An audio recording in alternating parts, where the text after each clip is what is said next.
अस्सलाम वालेकुम। Lesson number 10 आज हम पढ़ना शुरू करेंगे और इस लेसन नंबर 10 का जो टॉपिक है वो है establishment of investigation and prosecution agencies. Lecture overview में क्या चीज है जी? Establishment of investigation and prosecution agencies.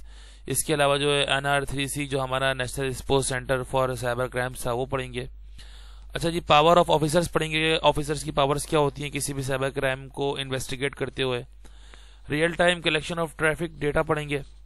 इसके अलावा रिटेंशन ऑफ ट्रैफिक डेटा पढ़ेंगे। ट्रांस ऑर्डर एक्सेस पढ़ेंगे। Warrant for disclosure of data पढ़ेंगे। सबसे पहले देखें जी, establishment of investigation and prosecution agencies में सबसे पहले क्या टॉपिक लाना है जी? पहले बताया जा रहा है कि साइबर क्राइम क्या होता है। साइबर क्राइम तो हम 12 पढ़ ही चुके हैं। साइबर क्राइम का मतलब क्या हुआ? One of the largest computer security companies systematic corporation defines cyber crime as any crime that is committed using a computer network और हार्डवेयर डिवाइसेज। इन्होंने बताया कि जो लार्जेस्ट कंप्यूटिंग सिक्योरिटी कंपनीज जो हैं इन्होंने साइबर क्राइम की जो डेफिनेशन की है वो ये की है कि कोई भी क्राइम जो कंप्यूटर एंड नेटवर्क्स या हार्डवेयर डिवाइसेस के थ्रू किया जाए वो साइबर क्राइम कहलाता है। अच्छा जनाब, अब ये सवाल ये आ रहा है कि ये एग्जिस्टिंग स्ट्रेटजीज क्या क्या है। तो एग्जिस्टिंग स्ट्रेटजीज के लिए इन्होंने हमारे पास जो है वो कुछ पॉइंट दिए हैं और इन पॉइंट्स को जो है वो समझना है। अब मौजूदा पॉइंट्स में एग्जिस्टिंग स्ट्रेटजीज जो हैं उनमें क्या क्या चीजें शामिल है ये यूएस के एतबार से। इसमें पहला बता रहे हैं department of defence strategy for operating in cyber space, strategy to combat traditional organised crime. International strategy बनाई गई है। नेशनल स्ट्रेटजी बनाई गई है। काउंसिल ऑफ यूरोप कन्वेंशन बनाया गया है। National strategy to secure cyber space. ये कुछ चीजें जो हैं ये ग्लोबली कुछ स्ट्रेटजीज जो हैं जो अभी मौजूदा हैं जो साइबर क्राइम के रोकथाम के लिए चल रही हैं ये बनाई गई हैं। अच्छा जनाब, अब अगला क्या टॉपिक है जी? इन्होंने बताया कि national response for cyber crimes, ये जो हमारा NR3C का जो मॉडल था इसमें रिस्पॉन्सिबिलिटीज इसमें क्या क्या है। इसमें रिस्पॉन्सिबिलिटीज में देखते हैं जी, कुछ रिस्पॉन्सिबिलिटीज ये हैं कि enhance the capability of government of Pakistan and federal investigation agency to effectively prevent growing cyber crimes.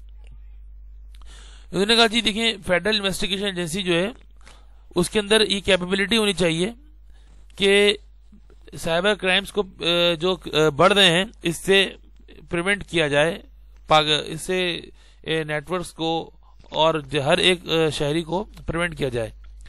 दूसरा है जी रिपोर्टिंग की जाए साइबर क्राइम की और इन्वेस्टिगेशन प्रॉपर की जाए। तीसरा क्या है जी liaison with all relevant national and international organisations. अच्छा जनाब, अब ये लेजन का क्या मतलब होता है हमने पहले इसको देखना है। तो लेजन देखें, मैं इसको साइबर क्राइम के एतबार से किस तरह डिफाइन कर सकता हूं कि लेजन यूं समझ लें कि राब्ता एक तरह से समझ लें, यानी कि वो राब्ता जो वो कांटेक्ट जो साइबर क्राइम यानी जो क्राइम्स हो रहे हैं इंटरनेशनली नेटवर्क्स के ऊपर उनको उनकी रोकथाम के लिए कोई ऐसा कम्युनिकेशन जो एक एजेंसी दूसरी एजेंसी से कर रही हो वो लेजन, ये सिस्टम लेजन कहलाता है। और ये MCQs में भी वर्ड आ सकता है, इसको याद रखिएगा। तो मुकम्मल राब्ताकारी हो इंटरनेशनल ऑर्गेनाइजेशन से और इन तमाम केसेस को हैंडल करने का जो है तरतीब बनी हो। तीसरा क्या है जी provide necessary technical support to all sensitive government organisations to make their critical information resources secure. ये तो समझ में आ गया। Carry out regular R&D activities to make the response centre and centre of technical. तो ये जो हमारा रिस्पांस सेंटर है इसको एक्टिविटीज जो है इनका एक्टिविटीज का रिस्पांस हो और कंटिन्यू एक्टिविटीज जो है वो रिटर्न होती रहे। इसके अलावा जो टाइमली इंफॉर्मेशन जो है वो प्रोवाइड करते रहे किसको जी गवर्नमेंट एजेंसीज को। इसके अलावा क्या है जी to provide on demand state of the art electronic forensic services and cyber investigative to support local police. इसमें सीधी बात यह है कि जी तमाम की तमाम जो दस्तावेजात हैं अगर वो इतनी ज्यादा सेंसिटिव नहीं है तो उनकी तमाम तफसीलात जो है वो लोकल पुलिस को दी जा सकती हैं या लोकल पुलिस की सपोर्ट जो है वो इसके अंदर ली जा सकती है। अब जनाब, ये पावर ऑफिसर्स का क्या रोल है? पावर ऑफिसर्स जो साइबर क्राइम जो हमारा बिल था 2015 का जो एक्ट था उसके अंदर साइबर क्राइम के लिए जो इंटरोगेशन के लिए जो पावर ऑफिसर्स मुतय्यन किए गए थे उनकी कुछ रिस्पॉन्सिबिलिटीज को यहाँ पे नकल किया गया है। इन्होंने बताया कि पावर ऑफिसर के पास जो है ऑफिसर्स के पास ये एक्सेस हो कि वो इंस्पेक्ट कर सकें तमाम की तमाम इंफॉर्मेशन को। दूसरी क्या जी, use or cause to be used any specified information system to search any specified data content in or available to such information system. तीसरा क्या जी, ऑब्टेन कर सकें किसी भी डेटा की कॉपी को, उसको इक्विप कर सकें, उस डेटा को जो है वो एक्सेस कर सकें कम्प्लीटली तौर पे। तीसरा देखिए एक्सेस का पॉइंट आ गया, हैव एक्सेस टू और डिमांड एंड इन्फॉर्मेशन, तमाम की तमाम इन्फॉर्मेशन को एक्सेस कर सकें, चाहे वो किसी भी फॉर्मेट में हो, किसी भी डेटा कंडीशन में हो, उसको आप एक्सेस कर सकें। तीसरा क्या है जी, require any person by whom or one or half behalf the investigation officer has responsible cause to believe. अच्छा जी, इन्वेस्टिगेशन ऑफिसर जो है वो पर्सनैलिटी वाइज पर्सन हो, अगर से किसी की इंफॉर्मेशन वो एक्यूप कर रहा है तो उसके लिए जरूरी है कि उसकी प्राइवेसी का कंट्रोल जो है वो रखे, पूरा ख्याल रखे और उसको जो है वो किसी दूसरे तरीके में इस्तेमाल ना करे। यहाँ मजीद जो है इन्होंने कुछ बताई है responsibilities, require any person having charge of or otherwise concerned with the operation of any information system to provide him reasonable technical and other assistance as the investigating officer may require for investigation of an offense under this act। इन दोनों का भी इस act के अंदर एक और चीज ये है कि जो दूसरे इदारे हैं वो इस ऑफिसर को रीजनेबल जो एडवांटेजेस हैं वो दे सकते हैं किसी भी सिस्टम को दुरुस्त करने के लिए, साइबर स्पेस पर जो इन्वेस्टिगेशन हुई है उनको दुरुस्त करने के लिए। अच्छा जी, अगला पॉइंट क्या है जी, real time collection of traffic data. इसमें क्या बात शामिल है, many organisations and defence industry base have discovered that while traditional security monitoring system can help information assurance efforts, they are rarely enough to react the today external targeted persistence zero-day track attacks. As a result, leading agencies and some private sector organizations are beginning to replace point-in-time audits and complaints check with a continuous monitoring program to help them prioritize controls and provide visibility into current threats। देखिए जी, इस पूरे paragraph का मतलब ये हुआ कि ये जो कुछ कंपनीज, कुछ ऑर्गेनाइजेशंस ऐसी होती हैं जो अपना डेटा जो होता है उसको बहुत कसीर और बहुत बड़ी तादाद में जो है वो उसको अपेयर करती हैं इंटरनेट के ऊपर। अब उसकी जो डेटा ट्रैफिक होता है वो इतना ज्यादा हो जाता है तो कुछ एजेंसीज, हमारी जो इंटरनेशनल साइबर पेमेंट एजेंसीज हैं, वो उस डेटा को अपनी मॉनिटरिंग में ले आती हैं, सिर्फ इस सिलसिले में कि अगर इसके ऊपर कोई थ्रेट्स आते हैं या कोई इसको रोकने वाला होता है या इसके ऊपर कोई अटैक करने वाला है तो उनसे पहले उन लोगों को आगाह करते हैं।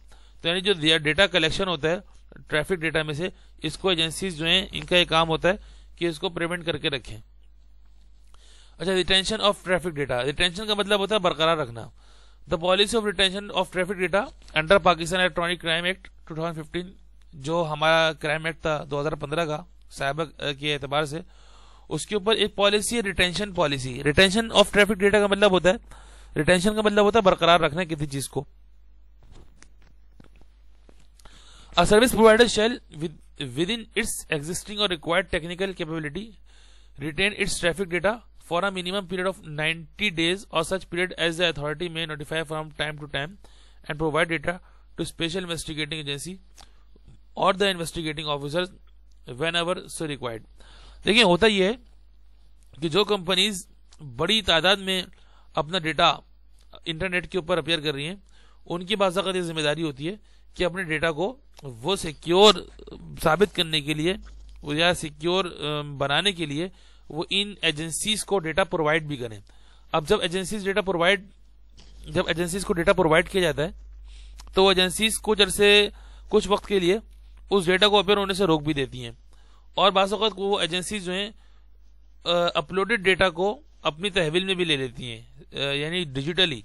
उससे होता क्या है कि जो डेटा की जो रिटेंशन होती है साइबर स्पेस के ऊपर, सर्वर्स के ऊपर, वो बहुत कम हो जाती है। तो इन एजेंसीज की जिम्मेदारी होती है कि डेटा की रिटेंशन को बरकरार रखें। अच्छा जी, service provider shall retain the traffic data under sub section 1 by fulfilling all the requirements of data retention. دیکھیں جی اس قانون کے اندر کچھ ریکوائرمنٹس دی گئی تھی ڈیٹا کے برقرار رکھنے کے لیے, ڈیٹا ریٹینشن کے لیے. سروسز جو پرووائڈر ہیں ان کو یہ چاہیے کہ ان تمام کے تمام ریکوائرمنٹس کو اپنے اعتبار سے پورا کریں. Any person who contravenes the provision of this section shall be punished. اچھا جی جو ان ریکوائرمنٹس کے متخالف چلے گا, خلاف چلے گا, اس کو پنش بھی ہو سکتی ہے. ٹھیک ہے جی, تو اس کو پنش سے بچنے کے لیے ضروری یہی ہے کہ ان تمام کی تمام ریکوائرمنٹس کو پورا کرے. اچھا جی warrant for disclosure of data. یہ ڈیٹا ڈسکلوجر کرنے کے لیے کیا وارنٹ ہو سکتے ہیں, ان کو پڑھتے ہیں جی. The policy for warrant for disclosure of data under Pakistan electronic crime act 2015 کے ایکٹ کے متعلق upon an application by an investigating officer that demonstrates to the satisfaction of the court that there exist reasonable grounds to believe that specified data stored in an information system is reasonably required for the purpose of a criminal investigation or criminal proceedings with respect to an offense made out under this act. انہوں نے کہا کہ جو warrant ہوتے ہیں disclosure data کے, دیکھیں disclosure کا مطلب ہوتا ہے اپیئر کر دینا. اپیئر کرنے کا مطلب کیا ہوا, اپیئر کرنے کا مطلب یہ ہوا کہ یہ جو کچھ ڈیٹا ریٹینشن کے دوران کچھ تھریٹس ایسے دیکھتی ہیں یہ جو انویسٹیگیشن ایجنسیز ہوتی ہیں کہ ان کے سمجھ میں یہ آرگنائزیشنز کا ڈائریکٹلی ڈیٹا ہی نہیں آ رہا ہوتا. مطلب سمجھ میں نہ آنے سے مراد یہ ہے کہ ان کو اس میں کچھ تھریٹس لگتے ہیں, کچھ غیر اصولی چیزیں نظر آ رہی ہوتی ہیں, تو اس ڈیٹا کو پھر وہ لوگ رپورٹ کرتے ہیں کس میں, کوڈ میں, کہ یہ ڈیٹا جو ہے. اچھا اس میں زیادہ تر وہی لوگ یہ اس قسم کی شرارت کرتے ہیں, کاپی کر لیتے ہیں کسی آرگنائزیشن کے ٹریڈ مارک کو یا کسی آرگنائزیشن کے ویب سائٹ کو, اور پھر اپنی آرگنائزیشن اتنے ہی ریٹین ڈیٹا کے ساتھ آگے بڑھانے کی کوشش کرتے ہیں اپنی ویب سائٹ کو دوسرے کی آرگنائزیشن کے نام سے. تو یہ اس میں بعض اوقات جو ہے وہ ریئل آرگنائزیشن کی ریئل ویب سائٹس ہی پھنس جاتی ہیں, پھر ان کو اس میں کورٹ کچہری کے چکر وغیرہ لگانا پڑتے ہیں. بہرحال کچھ وقت گزرتا ہے اور اس میں ان کو ویب سائٹ مل جاتی ہے, تو ان کو چاہیے کہ ویب سائٹ جب اپلوڈ کر رہے ہوں یا ڈیٹا اپلوڈ کر رہے ہوں تو اس بات کا پورا خیال رکھیں جی. آج کا لیکچر اتنا ہی ہے, انشاءاللہ اگلے لیکچر میں ملیں گے لیکچر نمبر 11 کے ساتھ. السلام علیکم.